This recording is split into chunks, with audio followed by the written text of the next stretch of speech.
ఇంతవరకు కూడా ఎటువంటి విఘ్నాలు లేకుండా ఉండాలని చెప్పి విఘ్నేశ్వర పూజ, పుణ్యాహవచనం, కలశారాధన, మంటపారాధన, తర్వాత స్వామివారిని అమ్మవారిని ఆవాహన చేయడం, తర్వాత స్వామివారిని తీసుకొచ్చి ఆలు కడిగి చేయడం, తర్వాత మధుపథకం ఇవ్వడం. మధుపథకం అంటే మధువు అంటే తేనె, మధుపథకం అంటే వస్త్రాలు. అది ఏ రకంగా వచ్చాయి కానీ మధుపథకాలు అంటే పసుపథకాలు కాదండి.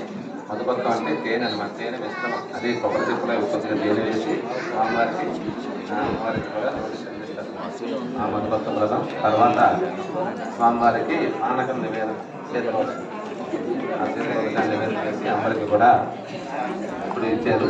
ఆ తర్వాత పాద ప్రక్షాళన కూడా కార్యక్రమం అయింది. ఇప్పుడు స్వామివారికి అమ్మవారికి కూడా విశేషమైన వస్త్రదానం వస్త్రాలు ఇస్తారు స్వామివారికి.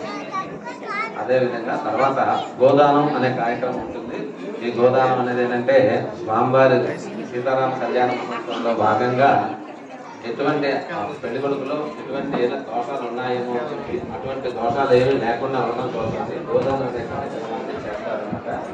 సీతారామ కళ్యాణ మహోత్సవంలో ఇప్పుడు దశరథ మహారాజు 1,00,000 గోవులు దానం చేశారంట. అంత విశేషంగా గోదానానికి అంత మహత్యం. ఇప్పుడు కట్టల తప్పుని అందరి తప్పులు కూడా గోదాన కార్యక్రమం కూడా చేస్తారు.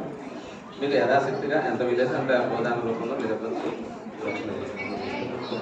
అదేవిధంగా వస్త్రాలు కూడా కమిటీ తరఫున మొత్తం అందరి తరఫున మీ అందరి తరఫున కమిటీ వారే వస్త్రాలు ఏర్పాటు చేస్తారు. ఆ వస్త్రాలు కూడా మీరు అందరి చేతి గుర్తిస్తారు. మీ దగ్గర తీసుకొచ్చినప్పుడు ఆంబూలంలో మీ ఎంత గోదానానికి ఎంత ఉంటుందో దాంట్లో పెట్టేసి